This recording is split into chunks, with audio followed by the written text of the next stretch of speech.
Hi Cancer, this is Jav. Welcome pa sa ating channel at ito ang inyong daily gabay tarot reading. Kung naka-resonate kayo, comment down. Kung hindi ka naka-resonate, ibigay niyo po sa iba kasi general reading po ito. This is for you, Cancer.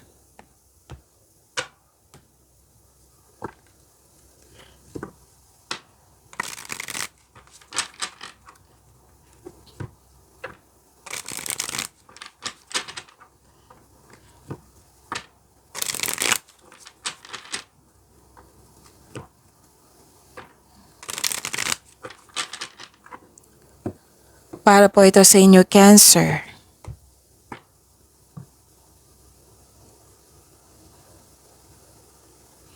Maraming salamat po sa inyong patuloy na suporta at maraming salamat din po sa mga hindi nag-skip ng ads. Gamitin ang reading na ito bilang gabay lamang.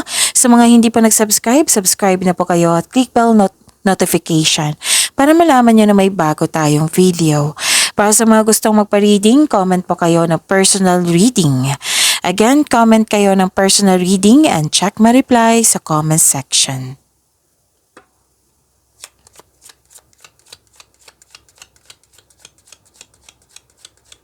Spirits guide mga ganap pa para kay Cancer. I need 3 cards po.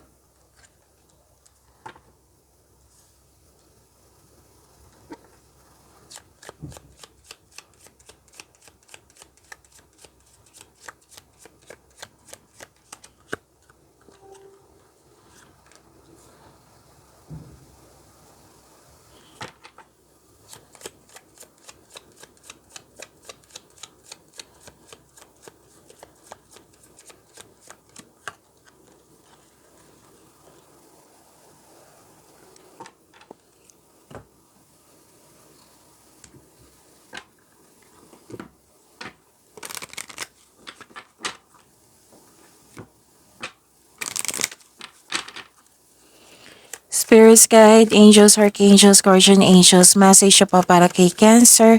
I need 2 cards po.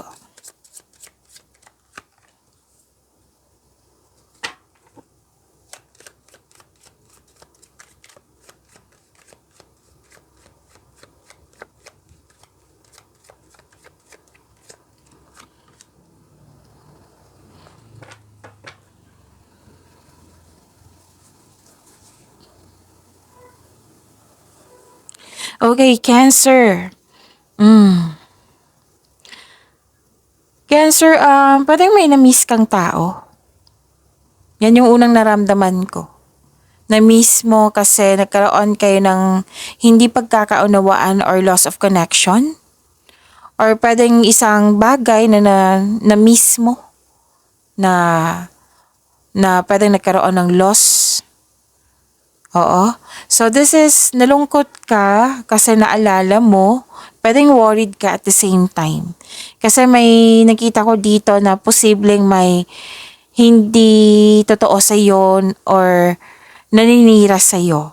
Yan yung nakikita ko. So this is general reading, hindi naman po sinabing lahat. Okay, so sa maka-resonate lang. At nakita ko rin dito na may naalala kayo or posible din na mangyayari ngayon, kaya doble ang ingat kasi may loss of things, loss of opportunity, or loss of connection sa isang tao nga. Like for example, so loss of things ito, pwedeng sa money ito, pwedeng nawala, kinuha, na damage, na gasta, may nangingialam. Okay? So, ang sabi din dito, may advice po dito na yung opportunity na dumating sa inyo, asikasuhin mo kung pwede agad. Kasi baka may timeline to or schedule or mawala siya. Kung pabayaan mo lang, kung yung opportunity ay yung pwedeng in-expect mo na andyan lang siya na hindi mawawala, baka mawala po. Sayang naman. So, yan yung advice ng court dito na kung pwede, kung may oras kayo, kung pwede sa inyo na bigyan nyo ng agarang aksyon. Okay? Kasi may dumating dito, pwedeng opportunity or project po na magbibigay ito sa iyo ng stability And nakikita ko rin dito na nagkaroon ng career stability. Magkakaroon ng career stability or itong project na ito or opportunity, magkakaroon siya ng stability. So yun ha, take note. Kasi sayang pag mawala, 'di ba? Baka hanggang like for example, from May 1 to May 15 yung opportunity yan. 'Di ba may mga ganyan? So, may cut off ba yan or yun. So, sayang pag nawala ito. Okay? So, pay attention. Cancer. At saka, may nag-uusap dito na magkakapatid. Pwedeng na-witness mo, pwedeng kayo. Oo. Tapos, may exciting na ganap dito. At huwag maniwala agad sa chismis. Alamin niyo muna kung totoo ba yan or hindi.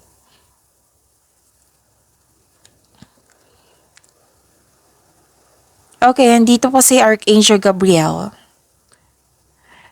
Sabi po niya, as you nurture a child, you nurture your own inner child. Both activities are important for you right now. Pansin nyo kung mag-take time kayo sa inyong, like for example, mag-take time kayo sa mga bata, sa bata. Tapos, kung, yun, di ba, innocence. Innocente yung bata. Tapos, kahit isang maliit na bagay na, maliit lang na bagay na sobrang tuwang-tuwa siya. Tapos makikita natin siya na sobrang tuwang-tuwa siya. 'Di ba? Matutuwa din tayo, magiging happy tayo para sa kanya. It will refresh your energy eh. Kaya kung na-worried kayo dito, nalungkot, sabi po ni Archangel Gabriel dito, take time to the children. Kung let's say, kayo lang mag-isa dyan, o OFW kayo, so pwede niyong tawagan. Or pwede din na give time for your inner child. Like for example, matutuwa ka. Nabilhan mo yung sarili mo ng Jollibee. O Jollibee meal. 'Di ba? Meron tayo niya kahit may adult na tayo, matutuwa tayo sa isang bagay na yan yung healing. That is pinapamper nyo yung inner child nyo. Alam nyo ba, if you're taking time for your inner child, will refresh your energy talaga.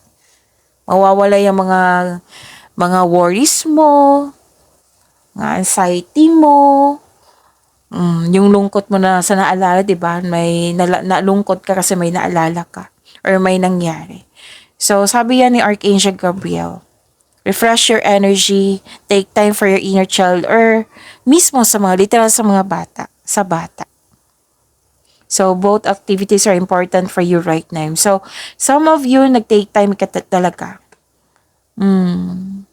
And teaching and learning. Sabi po yan ni Archangel Zadkiel, keep an open mind and learn new ideas, then teach these ideas to others. Alam niyo ba, ideas is a blessing. Sobrang happy ko pa mag-receive ako ng mga ideas na makatulong sa mga pag-improve sa akin. Sagot sa inyong mga katanungan, solusyon sa inyong problema. Ideas is a blessing po. From the universe yan. Oo, ang sabi po ni Archangel Zadkiel dito na, syempre, blessings, right? So, magiging generous kayo ngayong araw na ito. Like, you're giving an ideas or experiences sa isang tao. It might be may kausap ka dyan. Oo, na yung, let's say, may nahihirapan. For example, yung kapatid mo. May kapatid ka sa dito eh. Magkakapatid. Na may problema siya. Na may concern siya. So, may ideas ka kasi may experiences ka na, ideas. Ayun, shinare mo sa kanya. Yan is generosity. Matutuwa sa iyo ang universe niyan. Kasi nga, shinare mo yung bigay nila sa iyo.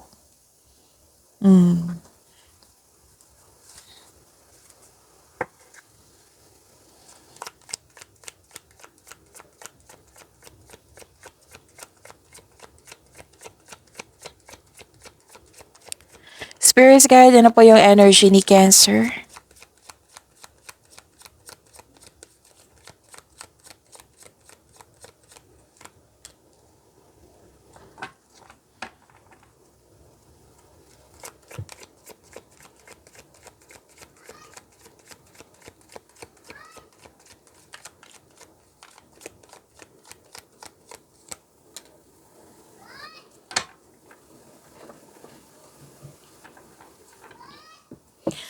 Okay, kung may narinig kayo or may nakita kayong repeating message, like for example, ah, nanood kayo sa weekly Gabay Tarot reading nyo kahapon. So, napanood nyo na ba? Oo. Tapos may napansin kayo ngayon. Teka, naulit to ha. Siyempre, weekly yon. Oo, ngayon daily. So, sakop pa sa weekly to. Oh, may naulit. Tapos yun. Kailangan yan yung pinupush ng course yun na kailangan yung bigyan ng atensyon, solusyon at aksyon kung maaari po. So, at the end of the day, kayo naman po yung masunod niyan. Okay, so ano yung energy ni Cancer?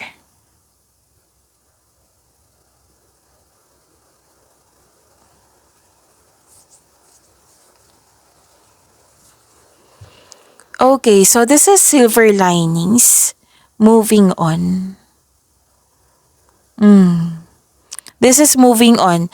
Kasi nga, sabi ko kanina sa inyo sa Oracle cards, which is nakita ko rin dito, with an action na. Na yung sadness, you felt grief, sadness, worried ka, mixed emotion. Pero now, with an action na. May silver linings, nagbasya kang tulungan yung sarili mo, nag-move on ka na. So this is hope and healing. So lahat ng signs gusto nito, so nasa iyo, Cancer. So claim niyo po itong hope and healing. May personal growth din.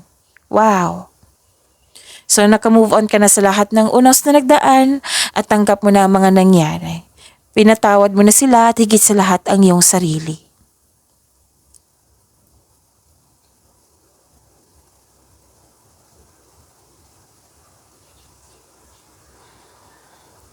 Okay. So,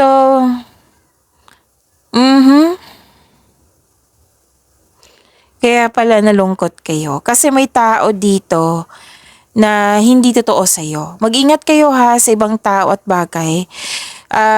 Wag ibunyang lahat yung plano kasi mukhang sisirain niya. Oo, maging mapagmasid po. So better you discuss your plano sa mga taong pwedeng mentor mo, elders, wiser. Pero kung pansin mo na sinisira niyo yung plano mo na wala siyang binigay na solusyon ba or advice, any kind of advice na makatulong sa'yo, aba, umihiwas ka na lang. Okay? Kasi nakikita ko dito na okay. May nakita kasi akong sinungaling dito, nagbabackstab. May tinatago, plastic. May taong hindi ka binigyan ng halaga, walang pakialam sa'yo. Posible na may mapalinlang at pagsisinungaling. So, may taong hindi tapat sa'yo. Pero din ikaw ito nag-white lies para may makuha kang information. Pwede din nagkaroon, di ba? May white lies na para sa ikakabuti din ng lahat. Okay? So, mag-ingat kayo sa isang tao na mahilig magmanipula. Pwede ninanakaw niyang ideas mo or nag-waste time siya sa'yo. May advice ang card dito na mag-open up ka sa isang tao regarding sa problema mo. Like, yung tinatago mo. Na magkaroon ng honest conversation. Kasi mukhang, na may dala-dala ka na kailangan mong i-express.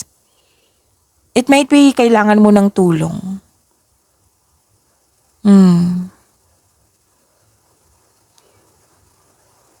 May nakikita kasi ako dito. So, kasi yung sasabihin ko daw.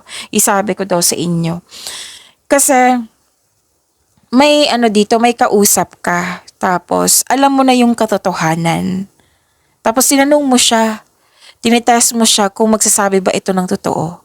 May nakita kong ganyan. It might be this is your partner. It might be this is your...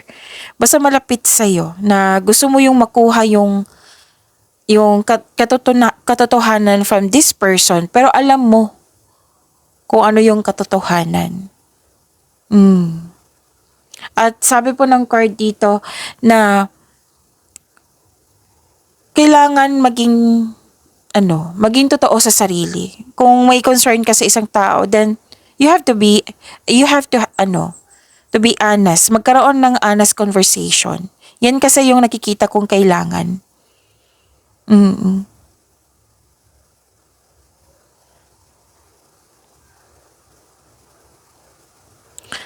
Okay.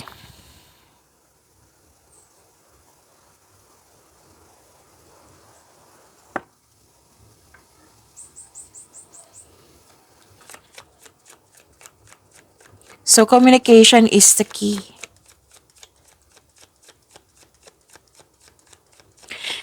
Spirits guide ko your money ni Cancer.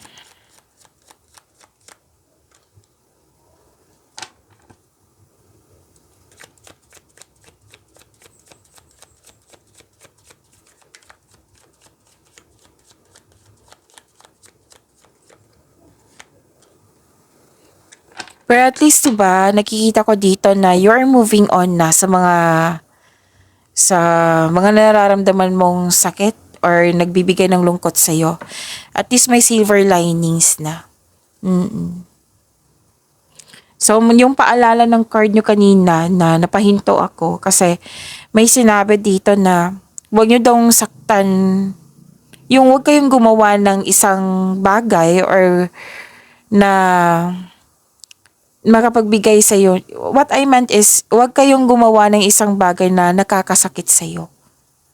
Kasi nakikita ko dito ginagawa mo tapos nasaktan kayo at the same, yung nasaktan kayo sa katotohanan.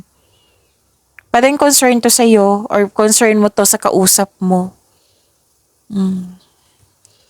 Okay, ang lalim no? Cancer, ang seryoso-seryoso nyo ngayon. So, ramdam ko. So, inom muna ako ng tubig.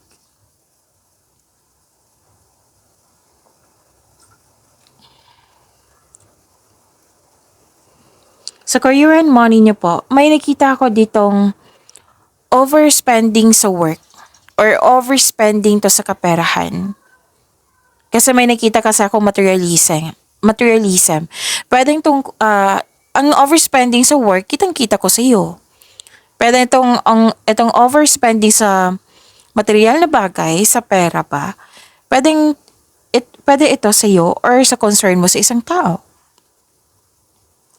So, ang sabi ng card dito, naging workaholic po daw kayo. Oh, wala daw kayong enough time for yourself. Yung sobrang too focus sa wealth and possessions, sa work. So, kailangan ng pagbalansa dito. Kailangan ng time for yourself. Kasi sa pagiging workaholic, okay naman yan. Pero alam nyo naman pag overspending na, hindi na yan nakakabuti sa iyo. Kailangan po ng pahinga, sabi po ng card. Pwede daw nagtitiis kasi isang toxic na tao or toxic place ito. Pwede din may tao dyan na controlling person na nahihirapan ka. So you have to bigyan ng action. Okay? Bigyan ng action kasi sabi ng card, kailangan mong magkaroon ng freedom. Kailangan mong i-heal yung sarili mo.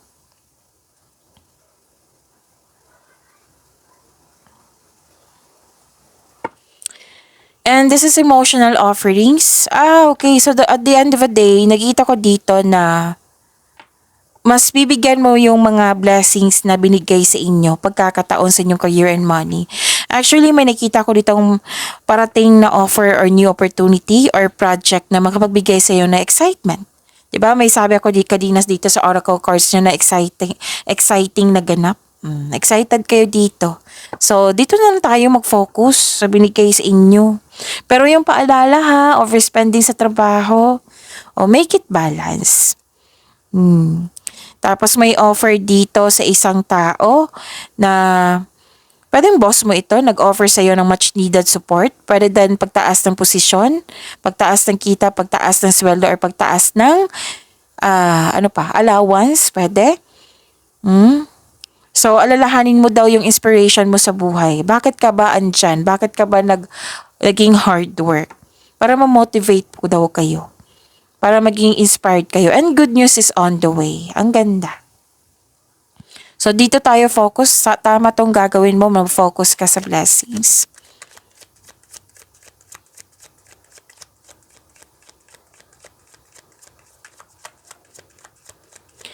Spirit's Guide, Love Life, Self-Love, Partnership, and Romance ni Cancer.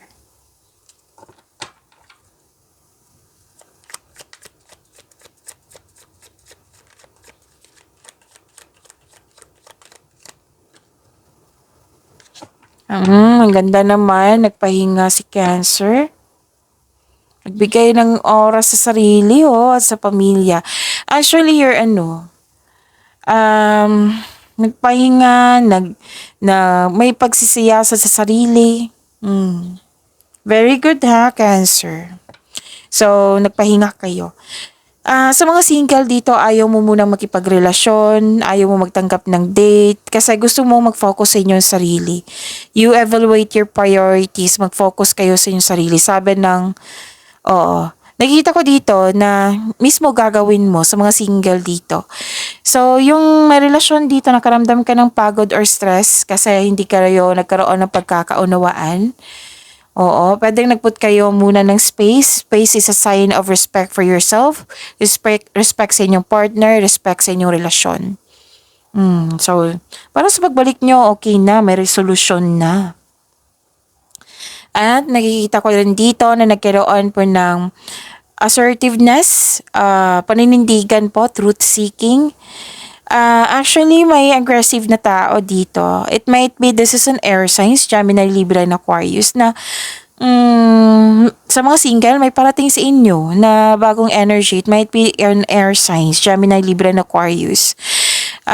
Very prangka, very aggressive, very mabilis, masyadong malakas yung energy niya. Tapos kilalanin mo daw ng mabuti kung swak ba kayo sa isa't isa. Huwag po daw kayo magmadali. I-enjoy nyo yung getting to know each other stage. Sa mga may relasyon sa buhay mag-asawa, magiging okay din ang lahat. Kasi sa pagbalik nyo, magiging brave na kayo, magiging confident na kayo, ginagawa nyo ng action, may desisyon na, ganun. Pag-imanin nyo po yung blessings sa binigay sa inyo, Cancer. See you tomorrow. Maraming salamat po.